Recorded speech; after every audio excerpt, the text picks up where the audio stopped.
আমাদের জীবন দেওয়া শেষ হয় না, আমাদের রক্ত দেওয়া শেষ হয় না। আমরা বিজয়ের পর থেকে আবার সংগ্রামের স্লোগান দিতে হয়। আমরা রক্ত দিয়ে দেশ পরিশুদ্ধ করার পরে আবার রক্ত দেওয়ার ডাক দিতে হয়। আর যারা মেজরিটিকে না মেনে ক্ষমতায় যেতে চায়, এটার নাম কি? ফ্যাসিবাদ, স্বৈরাচার।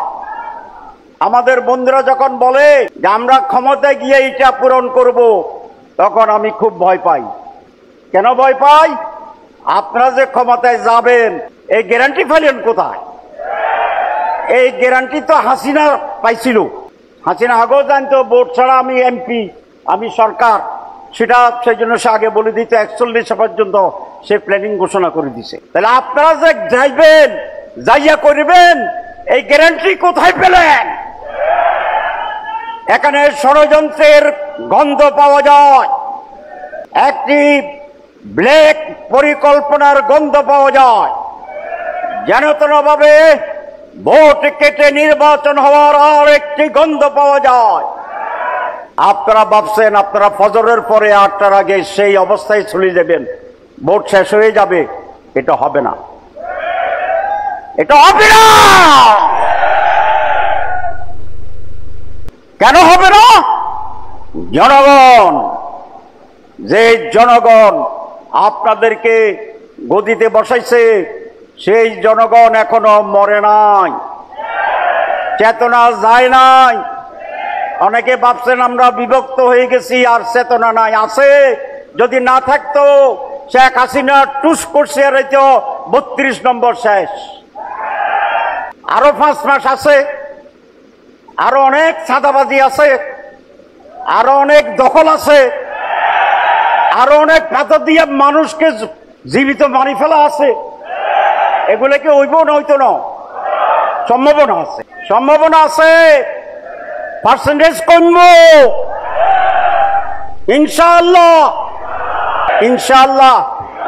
আল্লাহর দয়ায়, আল্লাহর ব্লেসিং এ এদেশের মানুষের কল্যাণের জন্য, মুক্তির জন্য 54 বছর আমরা স্বাধীনতা ভোগ করতে পারি নাই। সেই জন্য গায়েবী মদদে ইনশাআল্লাহ, আল্লাহর ইচ্ছা, যেভাবে বিপ্লব হয়েছে জুলাই মাসে, আগামী নির্বাচনে এরকম একটি পজিটিভ বিপ্লব হবে। আমরা যখন বলি সুষ্ঠু, অবাধ, নিরপেক্ষ, উৎসব মুখর, জনগণের অংশগ্রহণমূলক নির্বাচন হতে হবে, তখন এক পক্ষ বলে তারা নির্বাচন চায় না। তাহলে তারাই কি নির্বাচন চায়? যারা নির্বাচন সুষ্ঠু এর বিরোধী, অবাধ নির্বাচন তার বিরোধী, রাতের ইলেকশনের পক্ষে। সুতরাং তারাই নির্বাচন নিয়ে ষড়যন্ত্র করছে, যারা সুষ্ঠু অবাধ নির্বাচন অনুষ্ঠানে বাধা তৈরি করছে। আপনি যদি খেলা খেলা মনে করে আমাদেরকে এঙ্গেজ করেন, তাহলে আপনি ঠিক করেন নাই। আমারও ভালো শব্দ বলতে পারতাম, কিন্তু সোজা সোজা কইতেছি, মাগরিবের সময় হয়ে গেছে। যে ব্যাপারে ঐক্যমত্য হয়েছে, সেটি আপনাকে অবশ্যই বাস্তবায়ন করতে হবে নির্বাচনের পূর্বে। এই কথাটা ওনারা বুঝে না। এই মুহূর্তে দরকার পিয়ারের সরকার, এটা এখন স্লোগান। আমরা যারা পিয়ার চাই, যারা সংস্কার চাই, যারা দুর্নীতিমুক্ত বাংলাদেশ চাই, সবাই মাঠে আবার ঐক্যবদ্ধভাবে, যৌথভাবে আমরা এই দাবি পূরণে সরকারকে বাধ্য করব। আসসালামু আলাইকুম রহমতুল্লাহ। সুপ্রিয় দর্শক, ডাক্তার সৈয়দ মোহাম্মদ আবু তাহেরের একটু অসাধারণ বক্তব্য নিয়ে আপনাদের সামনে উপস্থিত হয়েছে। সুপ্রিয় দর্শক, জামাতের নায়েবে আমির ডাক্তার সৈয়দ মোহাম্মদ আবু তাহের, তিনি জাতীয় সেমিনারে প্রধান অতিথির বক্তব্যে একটি অসাধারণ বক্তব্য দিয়েছেন। প্রিয় দর্শক, এই বক্তব্য তিনি অনেকগুলো গুরুত্বপূর্ণ তথ্য তুলে ধরেছেন এবং বিএনপি সহ এই অন্তর্বর্তী সরকারকে কঠিন ধোলাই করেছেন এবং উচিত জবাব দিয়েছেন। তো প্রিয় দর্শক, আমরা বেশি দেরি না করে চলুন নায়েবে আমির সৈয়দ আব্দুল্লাহ মোহাম্মদ আবু তাহেরের সে বক্তব্যের ভিডিওটা দেখে আসি। বিসমিল্লাহির রহমানির রহিম। নাহমাদুহু ওয়া নুসাল্লি আলা রাসূলিল কারীম। আজকে অনুষ্ঠানের সম্মানিত প্রাবন্ধিক, জাতীয় নেতৃবৃন্দ, এবং শ্রদ্ধেয় উপস্থিতি, আসসালামু আলাইকুম ওয়া রাহমাতুল্লাহি ওয়া বারাকাতুহু। আমরা সবসময় বলি জাতি আজ ক্রান্তিকাল অতিক্রম করছে। এই ক্রান্তিকাল যে কখন শেষ হবে এই জাতির ভাগ্যে আল্লাহ ছাড়া কেউ জানে না। আমরা একটা কথা ছোটবেলা থেকে শিখেছিলাম, যে যায় লঙ্কা সে হয় রাবণ। আমাদের জুলাই বিপ্লবের পর ত্যাগ এবং রক্তের যে বর্ণনা হয়েছে আমি সে বর্ণনা দিতে চাই না। আমরা এটা ভেবেছিলাম 54 বছরে নেতৃত্বের ব্যর্থতায় দেশ যে কঠিন পরিস্থিতির মাঝে পড়েছিল, জনগণের স্বতঃস্ফূর্ত ত্যাগ এবং আন্দোলনের মুখে তার শোচনীয় সমাপ্তি ঘটেছিল। একজন ব্যক্তির নেতৃত্বে একটি দল দেশ ছেড়ে ভারতে পালিয়ে যেতে বাধ্য হয়েছিল। সেখান থেকে জনগণের আন্দোলনের ফসল হিসাবে, বিপ্লবের চেতনার রেজাল্টেন্ট হিসাবে যাদেরকে আস্থা রেখে এই জাতি ক্ষমতায় বসিয়েছিল, আমরা আশা করেছিলাম কমপক্ষে তারা একটি নতুন যাত্রা শুরু করতে পারবে। কিন্তু যেটা বলেছিলাম, এখন দেখি ক্ষমতায় বসার পরে তারাও রাবণে পরিণত হয়েছে। এটা কি তাদের দুর্ভাগ্য না বাংলাদেশের মানুষের দুর্ভাগ্য? এটা একটা বিশ্লেষণের প্রয়োজন। তবে এটা নিঃসন্দেহে আমাদের জন্য, এই জাতির জন্য এক অত্যন্ত বেদনা। আমাদের জীবন দেওয়া শেষ হয় না, আমাদের রক্ত দেওয়া শেষ হয় না। আমরা বিজয়ের পর থেকে আবার সংগ্রামের স্লোগান দিতে হয়। আমরা রক্ত দিয়ে দেশে পরিশুদ্ধ করার পরে আবার রক্ত দেওয়ার ডাক দিতে হয়। সংগ্রামী উপস্থিতি, এই কথা পরিষ্কার, সকলে একই কথা বলছি, 3-4টা কথা। সহজের তো নতুন পয়েন্ট থাকে না, যোগ করে যা হয় তাই বলতে হয়। প্রথম কথা যেটা আমরা বলেছি, সুষ্ঠু নির্বাচন হতে হবে। এটার সাথে কি কারো দ্বিমত আছে? আমরা যখন বলি সুষ্ঠু, অবাধ, নিরপেক্ষ, উৎসবমুখর, জনগণের অংশগ্রহণমূলক নির্বাচন হতে হবে, তখন এক পক্ষ বলে তারা নির্বাচন চায় না। তাহলে তারাই কি নির্বাচন চায়? যারা নির্বাচন সুষ্ঠু এর বিরোধী, অবাধ নির্বাচন তার বিরোধী,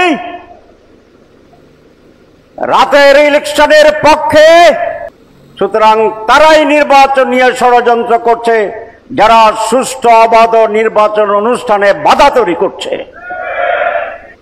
এই খেলার চলবে না। 2, আমরা বলেছি রিফর্ম করতে হবে, সংস্কার করতে হবে। মাননীয় প্রধান উপদেষ্টা বলছিলেন সংস্কার, দৃশ্যমান বিচার, তারপরে নির্বাচন। আমরা তো আপনার কথাই আছি। সংস্কারের জন্য আমি কমিশন করেছেন, আমরা বসেছি বারবার, আমরা ঐকমত্যে পৌঁছেছি। এখন এটার বাস্তবায়ন, এটাই আপনার দায়িত্ব। আপনি বাস্তবায়ন না করে তারিখ ঘোষণা করে দিচ্ছেন, ভালো। তারিখের ব্যাপারে তো আমরা দ্বিমত পোষণ করছি না। আমি অনুরোধ করছি তারিখ আগাইয়া এটা 13 ডিসেম্বর করেন। জামাত ইসলামী চায় আগামী 13 ডিসেম্বর 2025 নির্বাচন হোক। অসুবিধা আছে? আমাদের কোনো অসুবিধা নাই। ডিসেম্বরেও নাই, জানুয়ারিতে নাই, ফেব্রুয়ারিতে নাই, এপ্রিলে দিলেও কোনো অসুবিধা ছিল না। আমরা সবসময় নির্বাচনের জন্য প্রস্তুত। আপনি বলেছেন সংস্কারের পর নির্বাচন, তাহলে এখন সংস্কার নিয়ে টালবাহানা কেন? আমরা কি 30 দিন চড়ুইবাতি খেলতে গেছিলাম? এটা কি হাডুডু খেলা ছিল? খেলা ছিল? আমরা তো সিরিয়াসলি নিয়েছি। আপনি যদি খেলা মনে করে আমাদেরকে এঙ্গেজ করেন, তাহলে আপনি ঠিক করেন নাই। আমারও ভালো শব্দ বলতে পারতাম, কিন্তু সোজা সোজা কইতেছি, মাগরিবের সময় হয়ে গেছে। যে ব্যাপারে ঐক্যমত্য হয়েছে সেটি আপনাকে অবশ্যই বাস্তবায়ন করতে হবে নির্বাচনের পূর্বে। আর যদি যারা না করে, যারা সংস্কারের বিপক্ষে, এরা নির্বাচনের বিপক্ষে। যারা সংস্কারের বিপক্ষে তারা জেনে তেনে নির্বাচনের পক্ষে। যারা সংস্কারের বিপক্ষে, হাসিনা রাতেই শেষ করেছিল নির্বাচন, কতগুলো এমপি 900 বানিয়েছিল। এরা কি ছিল, এমপি দিবা না এমপি 900? এমপি 900 বানিয়েছিল। আপনারা ভাবছেন আপনারা ফজরের পরে 8টার আগে সেই অবস্থায় চলে যাবেন, ভোট শেষ হয়ে যাবে? এটা হবে না, এটা হবে না। কেন হবে না? জনগণ, যে জনগণ আপনাদেরকে গদিতে বসাইছে, সেই জনগণ এখনো মরে নাই, চেতনা যায় নাই। অনেকে ভাবছেন আমরা বিভক্ত হয়ে গেছি আর চেতনা নাই। আছে, যদি না থাকতো শেখ হাসিনা টুস করছে, আর 32 নম্বর শেষ, সব আবার এক হয়ে গেছে না? এইবারও পিয়ার যদি না দেন, সুষ্ঠু নির্বাচন যদি না করেন, পিয়ার তো আপনিই বলছেন প্রস্তাবে upper house peer. Upper house মানে কি? তাল গাছের পুরাটার উপরেরটা হচ্ছে পিয়ার, আপার হাউস। তো নিচেরটা যদি কিচ্ছু না হয় তো উপরে যাবেন কেমনে? কথা বুঝা গেছে? উপরেরটা ফিয়ার, নিচেরটা ডিয়ার। তো তাহলে উপরে ফিয়ারে যাইতে হলে নিচে তো ফিয়ার হইয়া বাইরে সেই বাইরে তো যাইতে হইব। তো এই কথাটা ওনারা বুঝে না। এই মুহূর্তে দরকার পিয়ারের সরকার, এটা এখন স্লোগান। আর ওনারা বলে আমরা ডেমোক্রেসি বিশ্বাস করি। ডেমোক্রেসি মানে হচ্ছে অধিকাংশ মানুষের মত। তো পিয়ারে তো 72% মত দিছে। তাহলে জনগণ পিয়ার বুঝে না? বুঝে না। না বুঝলে 72 দিছে কেমনে? না দিলে 39 দেয় নাই কেমনে? তাহলে বুঝে, তো বুঝে বুঝে তো 71 ভাগ দিছে। তো 71 ভাগ দিলে এটা মেজরিটি, এটা তো গণভোট। গণভোট হয়ে গেছে পিয়ারের ব্যাপারে। আর যদি আইনি ভিত্তিতে চান, এটা গণভোটটা হয়েছে, তবে এরকম হয়েছে যেরকম এই সরকার আপাতত সংস্কার হয়েছে বলতেছে, গণভিত্তি হয় না। পিয়ারও হয়েছে, সংস্কারও হয়েছে, দুইটার কোনো আইনগত ভিত্তি হয় নাই। এই জন্য পিয়ারকেও গণভোটে দেন, সংস্কারকেও গণভোটে দেন, নির্বাচন কয় তারিখে হবে এটাও গণভোটে দেন। সবটা মিলে একটা প্যাকেজ গণভোট করেন। জনগণ যাহা বলিবে আমরা তাহাই মানিয়া নিব। আমরা কি ডেমোক্রেসির কথা বলছি না স্বৈরতন্ত্রের কথা বলছি? ডেমোক্রেসি। আর যারা মেজরিটিকে না মেনে ক্ষমতায় যেতে চায়, এটার নাম কি? ফ্যাসিবাদ, স্বৈরাচার। আমাদের বন্ধুরা যখন বলে যে আমরা ক্ষমতায় গিয়ে এটা পূরণ করব, তখন আমি খুব ভয় পাই। কেন ভয় পাই? আপনারা যে ক্ষমতায় যাবেন, এই গ্যারান্টি পাইলেন কোথায়? এই গ্যারান্টি তো হাসিনা পাইছিল। হাসিনা আগেও জানতো ভোট ছাড়া আমি এমপি, আমি সরকার, সেটা সেই জন্য সে আগে বলে দিত। 41 পর্যন্ত সে প্ল্যানিং ঘোষণা করে দিছে। তাহলে আপনারা যে যাইবেন, যাইয়া করবেন, এই গ্যারান্টি কোথায় পেলেন? এখানে ষড়যন্ত্রের গন্ধ পাওয়া যায়, একটি ব্ল্যাক পরিকল্পনার গন্ধ পাওয়া যায়। যেন তেনভাবে ভোট কেটে নির্বাচন হওয়ার আর একটি গন্ধ পাওয়া যায়।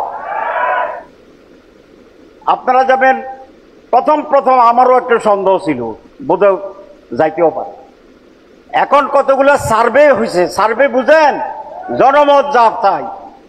একটি সানের নামে সার্ভে কমিটি বলেছে তারা 42, আমরা 32। 3 মাস আগে, সর্বশেষ 2 সপ্তাহ আগে ব্রাকের একটা সার্ভে হয়েছে। এটা তো তাদের গণনার লোক, খালি আমাদের 1-2 পয়েন্ট কমায়। তারা বলছে তারা 12, আমরা 10.5, 10.47। তা আগে পার্থক্য ছিল 10%, এখন পার্থক্য কত হয়েছে? 1.5%। 100 ভাগ করলে 3%, তো ব্যবধান কমতেছে না বাড়তেছে? মাত্র 1.5% পার্থক্য হয়েছে। আরো 5 মাস আছে, আরো অনেক চাঁদাবাজি আছে, আরো অনেক দখল আছে, আরো অনেক পাথর দিয়ে মানুষকে জীবিত মারি ফেলা আছে। এগুলো কি হইব না হইতো না?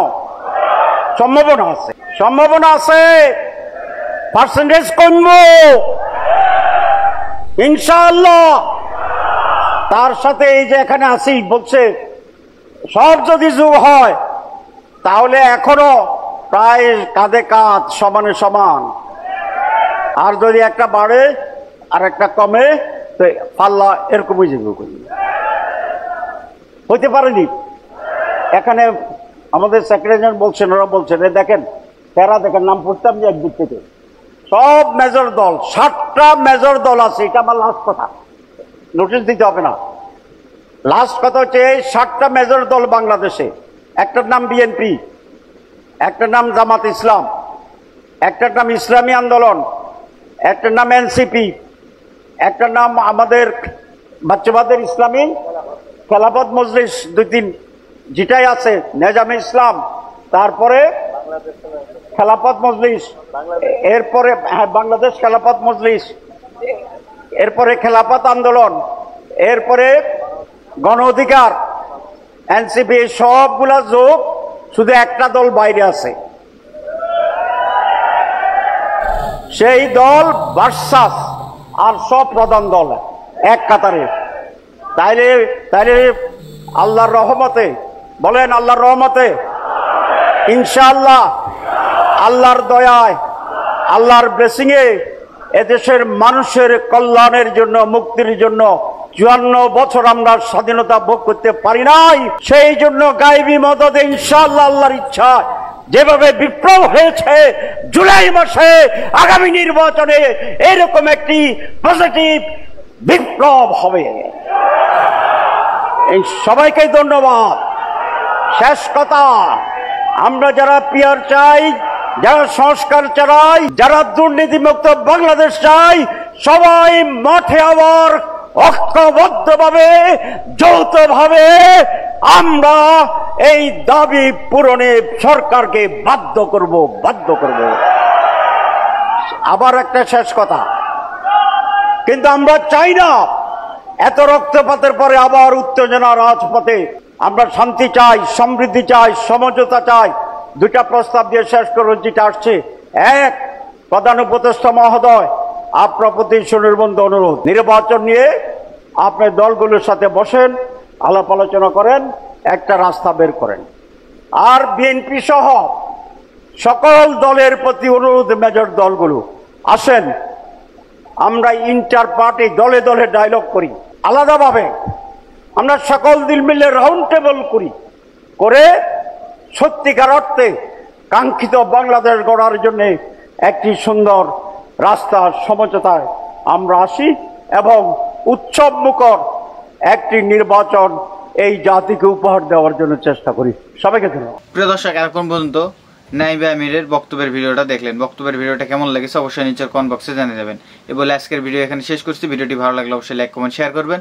জামাত শিবিরের নিত্য নতুন আপডেট ভিডিও পেতে চ্যানেলটি সাবস্ক্রাইব করে পাশে থাকবেন। সকলকে ধন্যবাদ। আসসালামু আলাইকুম ওয়া রাহমাতুল্লাহ।